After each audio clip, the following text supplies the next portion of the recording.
What's going on, guys? Handsome Homebuyer here. On today's podcast, we have Barry Paley.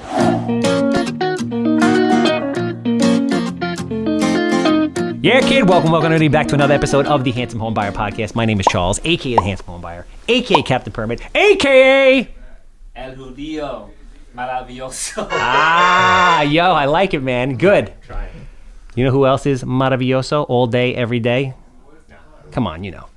Captain Permit, 516-513-8838. If you need plans, you need permits, you need anything permit related, just like today's guest from Manhattan to Montauk, or not so much to Montauk, but more like Elmont to Montauk.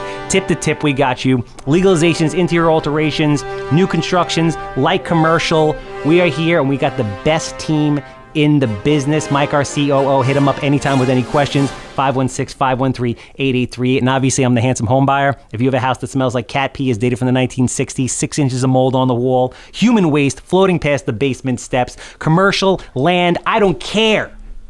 If it's on Long Island or in the 5 boroughs, I'm quick, I'm easy, I'm a good time. I want to buy it.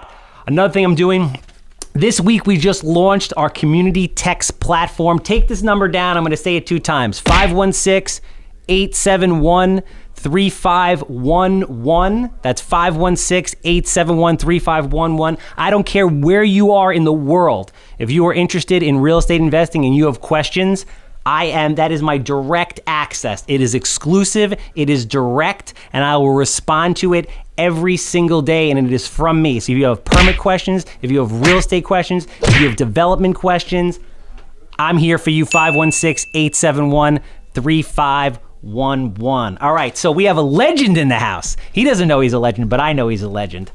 His reputation precedes him. It's only 16 years in the business. I actually thought you've been in the business for like 30 years, which is even more impressive. Thank you. Right? Absolutely crushing Long Island and the 5 boroughs from Manhattan to Montauk. That's his slogan. You've said that a bunch of times, right? Absolutely. It sounds good. It sounds good. It is good. His team this year is on pace to do 200 transactions. Yes, 200 transactions. And next year we're looking to do how many, sir? 400. 400. He is a humanitarian. He is a local guy. He was top broker of Oyster Bay and Pulse magazine.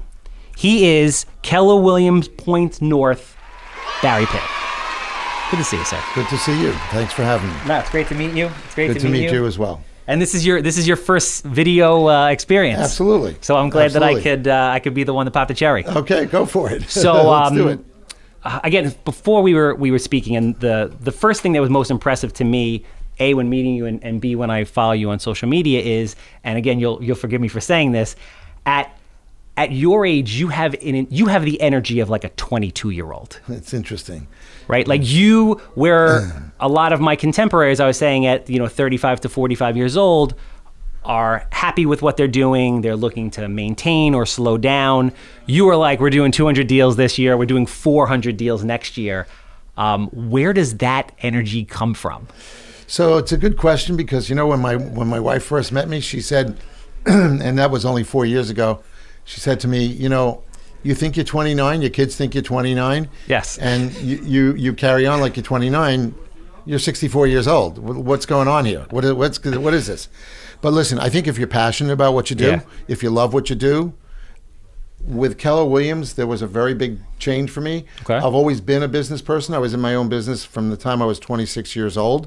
I've never worked for anybody since 1976. Wow. So I don't know if you guys were alive back then. I was not alive then, There you no. go. So at the end of the day, you have to have passion for what you do in order to excel. I mean, I think those two things are synonymous.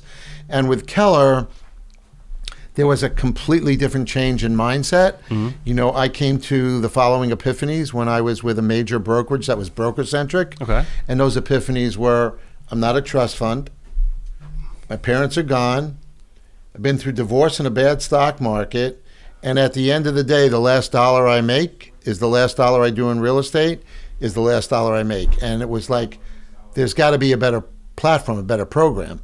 And I kind of came to the point where I said, I'm going to look for a better platform. And I, of course, found Keller Williams.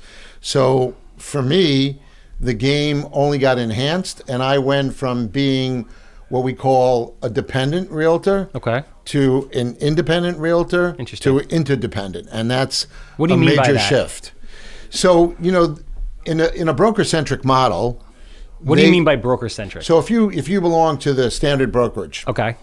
Keller Williams was built by agents for agents. It's a completely different model than anything that's broker-centric, where you have a broker. So the broker basically is the lead dog, and you could have a team or be an individual broker, but you're dependent on that broker. Their marketing is theirs. Everything follows through with the way that they have it envisioned. Okay. So the tail is wagging the dog.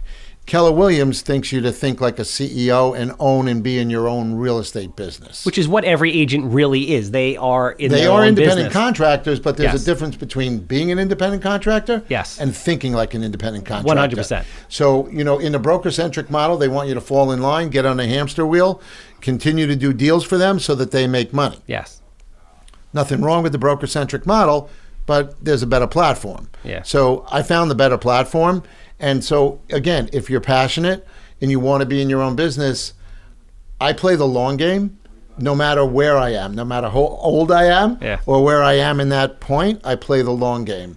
And when you play the long game, it becomes a game, and it's not a game like with trappings. It's a game you enjoy playing, like a video game Exactly. or anything else. Yes. So without passion, you can't excel. And if you're going to excel, I think people are holographic. You either are the kind of guy that won't let somebody out on the highway when they're trying to get out, or you're going to back off and let somebody go out, or you're going to go move faster. But at the end of the day, you are who you are. And if you are who you are, you got to play your game. Yeah. And when you play your game is when you excel. No, it's interesting. So I think that's my passion comes from wanting to excel. It's interesting, a couple of things that you said there. When you came in, one of the first things I noticed about you is you seem genuinely very happy. Like you have like a glow about you, you're smiling, you are a very happy person. Yeah. That was like my first impression. Another thing that you said that I think is so important for people to understand, and I think they don't, is it is a marathon. It is not a sprint. There is no such thing as instant success. The Paley team did not sell 200 houses a year overnight. Right. It's a process, and it's a fun process because you like to play the game. Exactly. And if you play the game, you play to excel, then you're always learning. And again, the company has really made a difference for me. Again, I had a great business background. I was always in my own business, always thought like a businessman. But this was an area where I was able to open up even more and thrive. And, we're the number one company in the world in agent count and in volume. We're the number one in technology, number one in training, number one in education, number one happiest place to work, number one happiest place to work for women, or best place to work for women. So there's so many accolades that the environment that we create is a perfect atmosphere. It's an ecosystem where people can thrive. And so you can make that move from being a dependent agent to an independent agent. And then when you realize that we have 162,000 agents, then you become part of this whole ecosystem. And we forage and interconnect with 162,000 agents. So then you become interdependent, where you're working inside of an ecosystem that continues to help you flourish. No, I mean, collaboration on every level is key. What we're doing here, what you're doing with Keller Williams. Interesting. So you're 64 years old. So I'm 70. I have 70 years on this planet. Oh, you're 70. I started way back at 4 years ago is when I got remarried. Okay. And I met my wife. And wow. About 3 years ago, I'm only with Keller. January will be 3 years. So, but you've been in real estate for 16 years. I've been in real estate since 2005. Yeah, 16 years. So at 54 years old, when most people are thinking, I can't wait to retire, right, you are starting a completely different career. Absolutely. Yeah. I'm curious to know, because I think people would really like to know kind of, what your upbringing was, where you came from, your first business, and then what ultimately brought you into real estate. Sure. I mean, my journey was, I don't think anything, super unusual. I grew up here on the island. I was a Wantagh boy, so I'm a South Shore boy. Me too, that, right? You're from Wantagh? Wantagh High School, class of 97. Wantagh High School, class of 68. Yeah. So, kidding. Yeah. I lived over on Wantagh, right off Wantagh Avenue on Jerusalem. Yeah, I went to Mandalay Elementary. My parents still live on Riverside Drive. Yeah, that was it. Yep. We used to take our cars out when we were 13 years old and go over to Kwang Ming's and pick up a poo-poo platter for a card game, right? And it's still there. still the best wonton soup on Long Island. We'll plug them, right? It was an amazing childhood. That's why I still to this day don't want to grow up, because I was like, why would I ever want to grow up? Yeah. it was the best. Yeah, Wanto, we were the gateway to Jones Beach, the surfer's hut. My time is a little bit different than your time.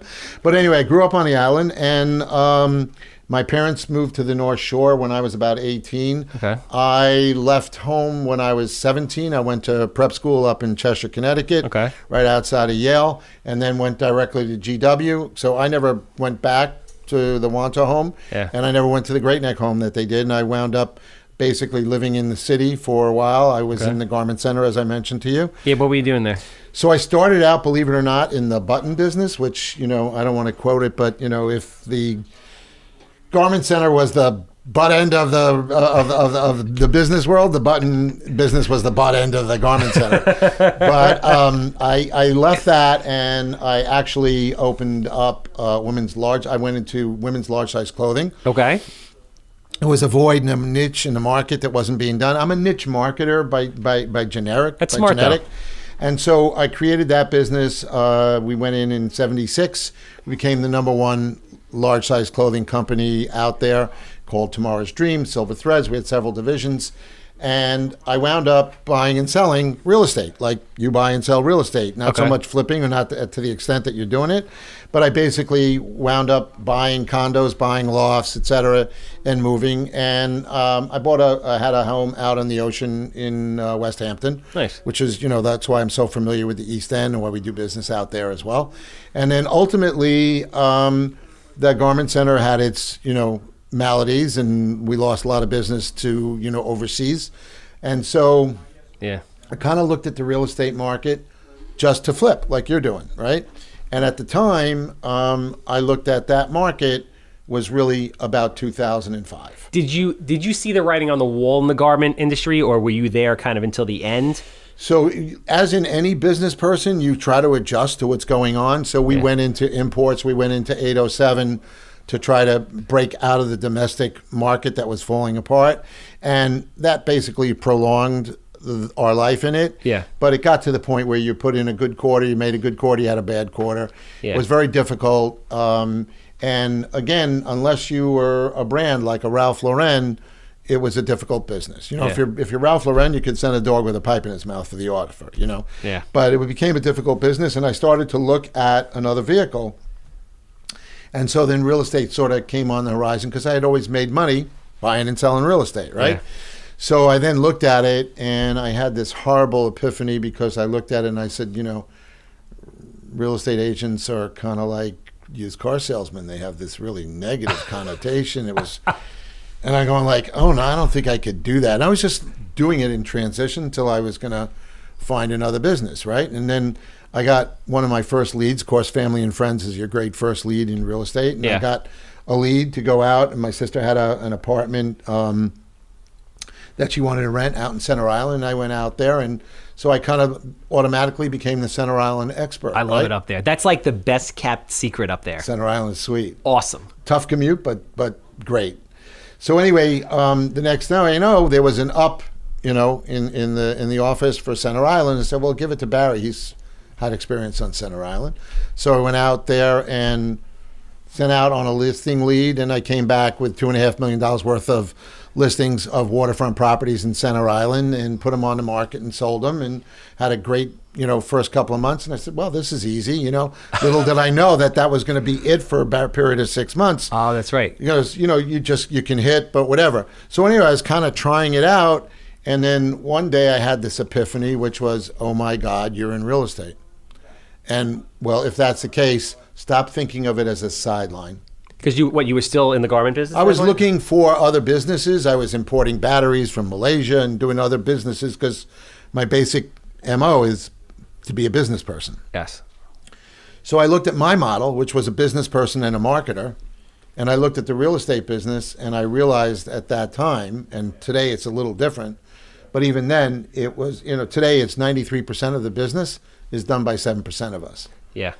So I looked at that and I said, well, if you're going to do this, then do it the way you do everything. Yeah. And be the best at it. And so I made that switch from not really loving what I thought I was going to be doing to saying, okay, now do it. And so my MO and my branding from day one has been a business person doing the business of real estate. I wanted to distance ourselves from the other people that were doing business. Yeah. Politically, not politically correct.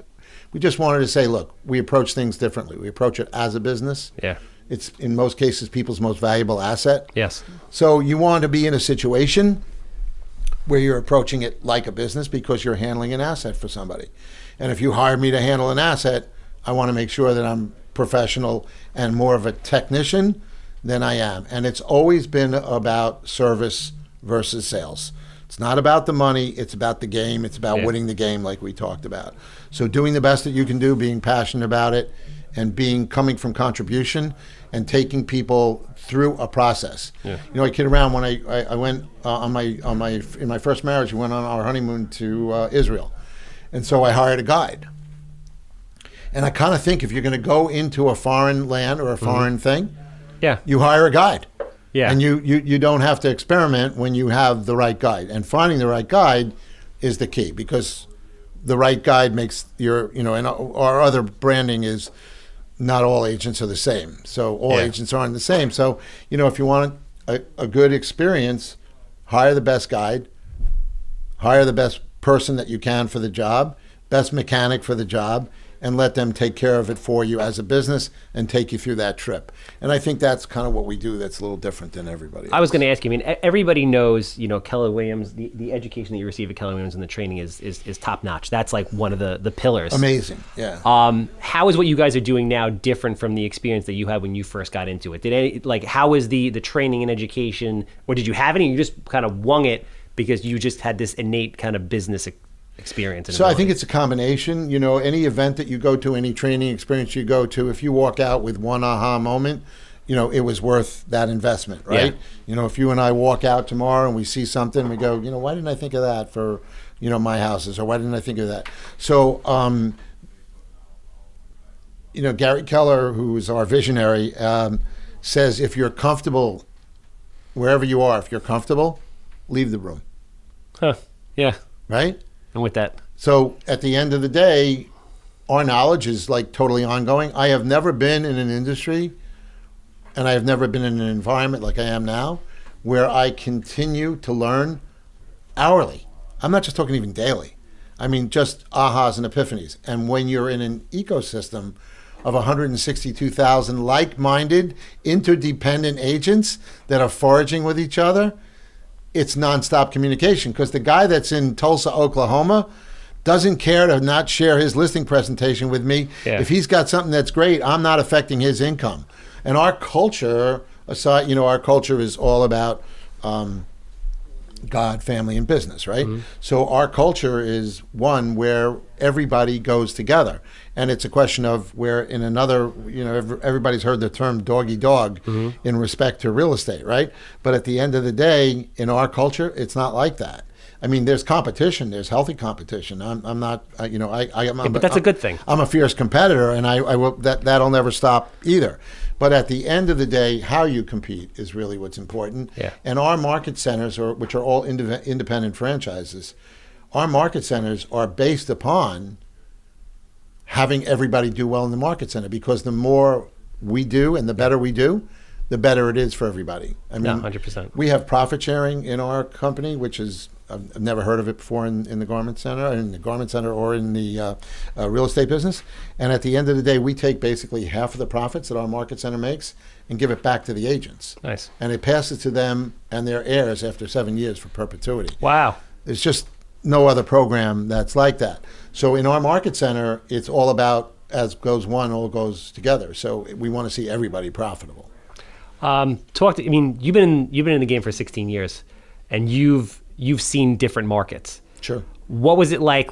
You got in basically when it was rocketing up, right, to the craziest market. I don't know. I'd like you to obviously comment if what we're experiencing right now, what's the difference between now and then you saw it, as bad as it could possibly be, and now the rise again. Yeah, so I really started to come in at the apex of the tanking of the market, because in 2005 I had not really, I was just coming into the market.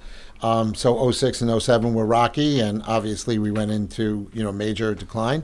But Keller Williams is also the kind of company, I didn't have that experience then, that teaches you how to adjust and thrive in a shifting market.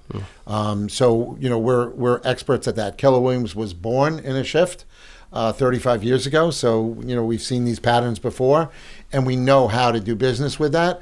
And if you go back to that formula that 93% of the business is done by 7% of the agents, those 7%, or even if you go to the 80-20 model that everybody is familiar with, they know how to exist and shift through that market. So I've seen good markets. I've seen bad markets.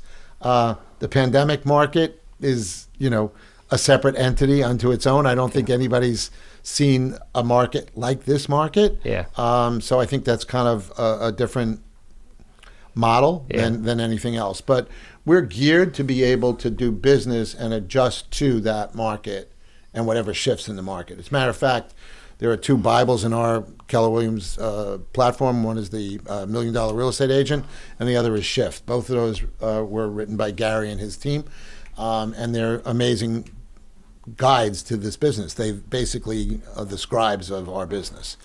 So we know how to shift in a market that's like this. See, the interesting thing about the way you conduct business now is I know that you have listings in New York City and you're doing stuff all the way out in the Hamptons. So you're really, and you do stuff Queens, Brooklyn, Bronx, etc. So you're looking at the market as a whole. Correct. What do you see going on out there as far as people moving from the boroughs? Is product trading? Is it not? Are prices dropping? Are people holding still? Sure. I call it the State of the Union. I go every time I do an intake with a buyer or I do an intake with a seller, the first thing we start out with is, hey, this is what's going on in the market. And we have incredibly low interest rates, as everybody knows. Yes. They're going to stay low for quite some time for the foreseeable future. Certainly into 2021 is our protection. We have a very low supply of inventory, so that creates a high demand. Prices are up. But generally what's happening is, and there's two types of migration. I think it's important to understand the two migrations. Okay. One is, for us on Long Island, yes, we're seeing a migration east. So everybody's leaving the city and heading east. They're also heading south. And they're also heading north, and they're heading west. But so there's a migration out of Manhattan. Manhattan has been affected. By the same token, we're incredibly profitable in our Manhattan office. My partner, Rich Amato, is one of the principal and owns Manhattan. So we're seeing that. The market there is great for us. The market itself, in my opinion, has been off drastically by price point. But I also feel like everything else, there's a tipping point. I think we're at the bottom of that curve and starting to come out. I see the investors coming out. Warren Buffett will tell you. Into Manhattan? Into Manhattan as well. So Warren Buffett will tell you, that you sell on euphoria and you buy on fear, right? So ultimately, I think that Manhattan will come back. It may take a little longer than other times, but I think we're seeing the bottom end of that. But of course, the migration out east has been, killing the market. I mean, I had a listing on a rental property that was $9,000, and people called me up because it had a pool, and they said to me, "We don't want to move in. We just want to use the pool and the bathrooms." That was in the height of COVID. They were willing to spend $9,000 to have their own country club. Wow. Per month. There. So, I mean, we've seen things in COVID that, I just don't think, God forbid, that we don't need to see it again. Let business be good like this, but at the end of the day, not for that reason. But ultimately, so that's where the market is. We've got low inventory, high demand, a migration. But the migration, by the way, I change it up because I want my people to understand the migration. It's not just a migration east. It's a migration away from density. So that's what it's all about. People are looking for more open space, more privacy, et cetera. And that's why the migration is happening in all directions.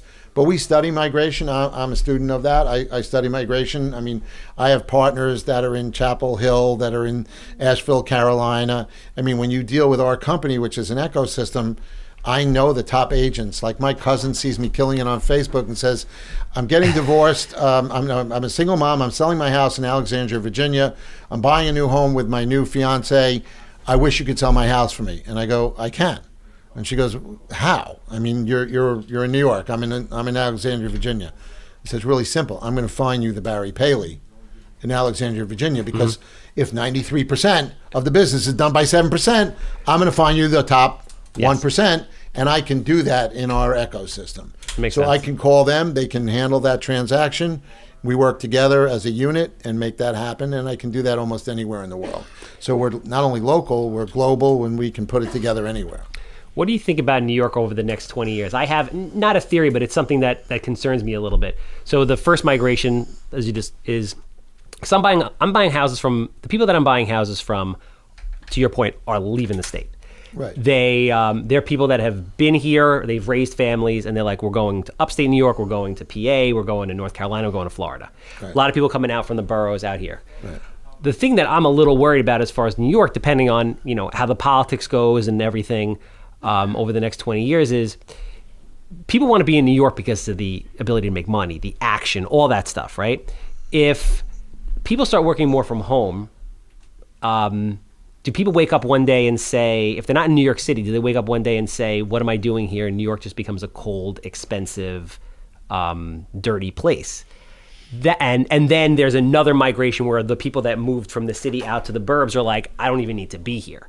And that's something that I don't know if it's going to happen, but it rolls around in my mind. Sure. Look, everybody's saying that now also, but then you've got, Lord and Taylor and other major real estate in Manhattan being sold to the .com companies, et cetera. So, again, New York is unique. Yeah. I think it's taken a hit. I think it'll be a little bit different. It will come back the way it's always come back. And the ability to work from home is something that is, very popular now. But illnesses, diseases, all this kind of stuff has short memories. Yes. And eventually everything returns. So I think New York will come back. It'll be different. I think we'll all be different from here on in. I think we'll all be different. But the great thing about New Yorkers and New York and people in general is that we adjust, we thrive, and we survive. 100%. And that's what shift teaches you to do, adjust, and thrive, survive until you can thrive. So I think that market will shift, but I think it will come back. I have kind of like a two-part question. The first is, when you got into real estate and you were on your own, what were the kinds of things you were doing and advice that you would give to agents on how you grew your business? And then kind of the second tier of that is, once you realize, like, I can't be everywhere all the time, right, and you decided, what, I'm going to start a team, talk to us about, motivating, cultivating, and educating agents, because there's a lot of agents that I meet where, they're somewhere and they're not super happy and not doing a lot of deals. And when they find the right team, right? Like with someone like yourself, they explode. Yeah. So it's crazy to see that. Yeah. So it was a two-part question. First part was, how you came up and what you did for marketing and to really build that business. So again, I think, there are people that can be stopped. There are people that will stop themselves, and there are people that can't be stopped. So it's really a part of what you're about. But I think the first tip that really, one of my aha moments was, don't be a secret agent. What do you mean by that? So if you're an agent, then get out there and tell people. That's you're building your sphere of influence. Yes. So one of the things I always tell, I answered a gal on Facebook, said, I just got my license. What's the first tip you could give me? And the first tip that I said to her is, don't be a secret agent. Yeah. I'm glad you posted, because you're out there saying, I'm here. So nothing's going to happen if you sit there and wait for it. I used to tell a story about a guy that sat on top of a rock quarry, and you're looking out on miles of rocks.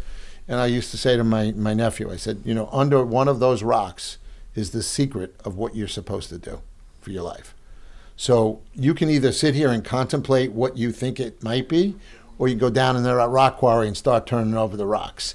So I think it's important that you just approach it with not being a secret agent. Get out there, let everybody know what you're doing.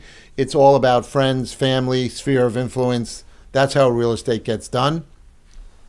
And then you got to be able to walk the walk if you can talk the talk. So then it's a question of honing your skills and expertise and knowledge and gaining your experience so that you can offer somebody a value proposition. It's all about the value proposition. And the value proposition is what you bring to the game. And again, not being a secret agent, my business is mostly done on relationship, referral, networking. We're hired guns. We work by referral. And it's a question of working that sphere of influence. So I think if you take that as the microcosm of what our business success model is, we call the database your data bank. And that's what's important. So you gotta get out there and work that. So I think that was the main thing. Again, I've got some years on the planet. I know a lot of people, so that helps along the way. But everybody has a sphere of influence. They need to learn how to tap into it. That's something at Keller that we teach. And in respect to what you're talking about with the team, it's really salient because I just came off of a seminar today that, again, I never stop exposing myself to learning and education. I've got so many great mentors within this company. And the thing that is about a team is people only talk about splits. Oh, I get a 70% split, I get an 80%. I don't want to talk about splits. I want to talk about how much money you made. Yeah. Don't talk to me about what your split is. Talk to me what your 1099 reads. So in a team concept, people have to find that they can find their success within your model. And they either get it or they don't. And not everybody is for a team. They think they are because they think it's an easy way out. It's not an easy way out. You need the same skill sets because if you're not going to perform within a team, you're not going to perform on the outside. But at the end of the day, what we do is try to build a world that's big enough to fit everybody else's world inside of it. And when that happens, we develop a culture, and the culture is the team, and the team is the dominant thing. It's not about Barry, and it's not about, somebody else on my team. It's about the team itself and the team thriving. And our job is to bring in the leads and generate them so that everybody can build their worlds as big as they want inside the world that we exist in. So how do you go about doing that? Meaning, how do you, actively motivate, actively educate, and actively, promote the agents so that they can be the best they can? So look, with my team, we meet 3 times a week. Wow. Monday, Wednesday, and Friday, we have a meeting. I meet with my admin once every day. I have a full-time marketing director who I'm blessed with, happens to be my wife. So I report to a higher authority on that end of it. But she's incredibly talented and skilled and, obviously passionate about what she does. So we have a full-time marketing director. I have a full-time admin.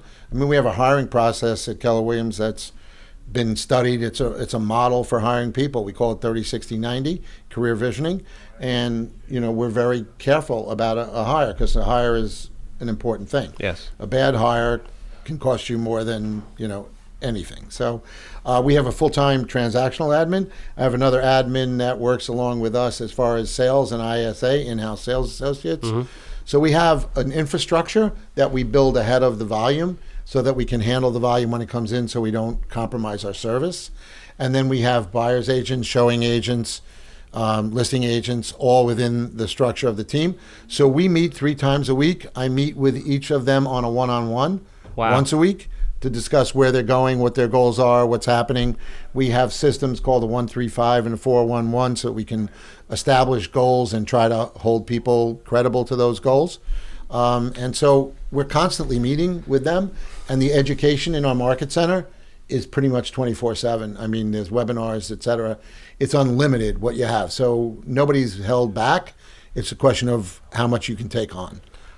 Do you consider this is something that I'm lacking in that I try to get better at every day. Would you consider yourself a very organized person?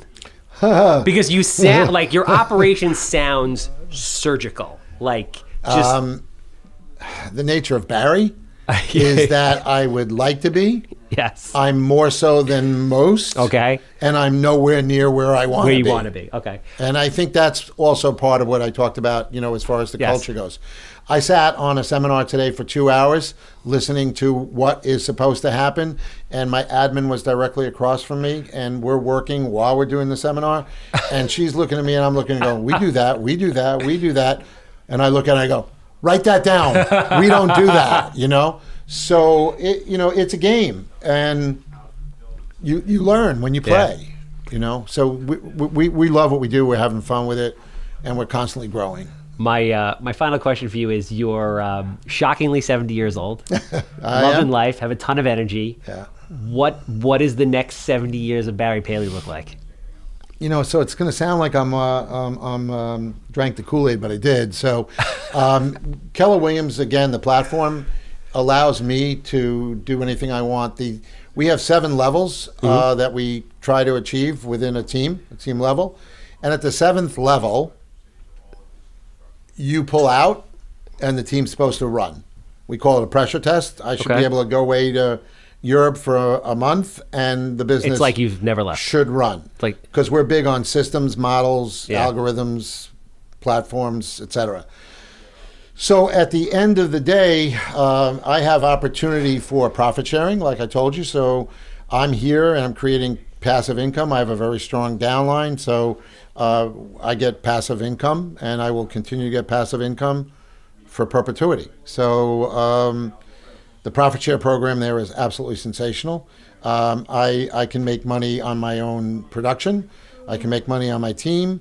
I could stop working the day-to-day grind, and I could refer and recruit anywhere in the world. If somebody tells me, my cousin calls me up and says Alexandria, if a buddy of mine calls me up and says, I have somebody that's looking for, a place in Tarrytown or a place in Asheville, North Carolina, I can still make money. I don't have to be at the active grind of it. So for me, I'll build us to, we're probably at somewhere around the 5th level. I made a promise to my wife that I needed 3 years to be vested with Keller and 3 years to get the team where I wanted to get. January will be 3 years. We're pretty much on target, holding myself accountable to some of my goals.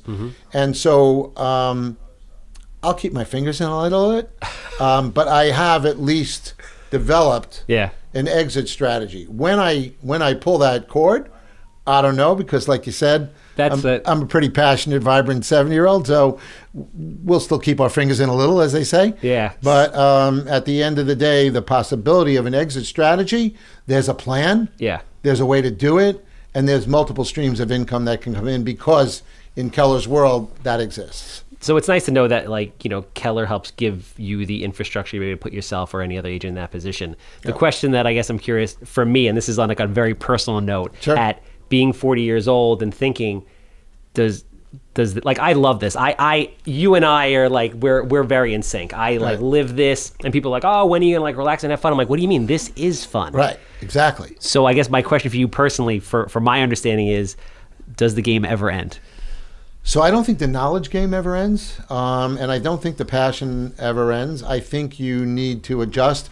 One of the things that is, again, part of the Keller culture is to, as I said, it's God, family, and business, is to allocate and time block so that you have a life worth living and you build lives worth living through your business. Some people take their profit share and put it to their vacation. I think there's parts of it. I mean, there's a story that very much touched me about a woman who built up her profit share, and she was getting like $12,000 a month in passive income. Wow. And unfortunately passed away. And she left that legacy that her kids get a check every month for $12,000. Wow. And she's gone. What a great legacy to be able to leave. Something like that is very, affects me in a sense that I realize what we have, in the company as a culture. So does it ever end? It ends when you want it to end. It ends when you feel or you refine it and you make it fit.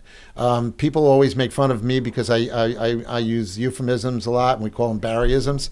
But there's a great one that I like, which is if I can't make the lens fit the orifice, I'll make the orifice fit the lens. So it's just a question of adjusting and pulling those tweaks to make it work for you for where you are at that time. What the future holds, is yet to be seen. Right now, I look at it and I tell everybody we're at the blackjack table. The dealer is cold. We're not going out for a restaurant because we have a reservation at 7. When the dealer gets hot, we'll go eat dinner. But right now, the table is in our play, and we're at play. We got a phenomenal team. I've got some great people that work with me. I appreciate every one of them.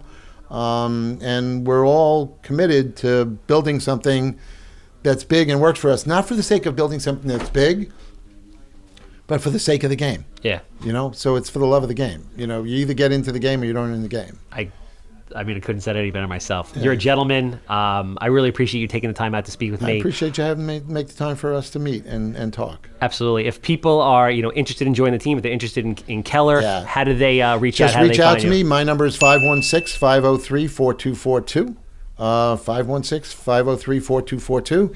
You can reach me at barrypaley.com. So it's pretty easy. Or just reach out to me. I'm more than happy to set them up. And if they're not right for a team, that doesn't mean that they're not right for Keller Williams. I think it's important that they understand the structure we have. So Keller Williams is an organization that's right for people at all stages in the real estate game, beginning people, middle people, team, not team. It's just a different platform, a different environment where people can thrive. And I'm more than happy to share that with them and get them on the inroads, because we've seen the future. We know it works.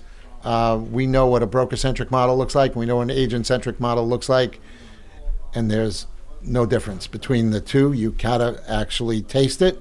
You gotta come see it. But an agent-centric model is the only way to go. Awesome. And obviously, I'm the handsome home buyer. You have a house that smells like cap heat, land, commercial property, anything, 516-777-SOLD. And for all your permit needs, don't forget the captain at 516-513-8838. That's a wrap.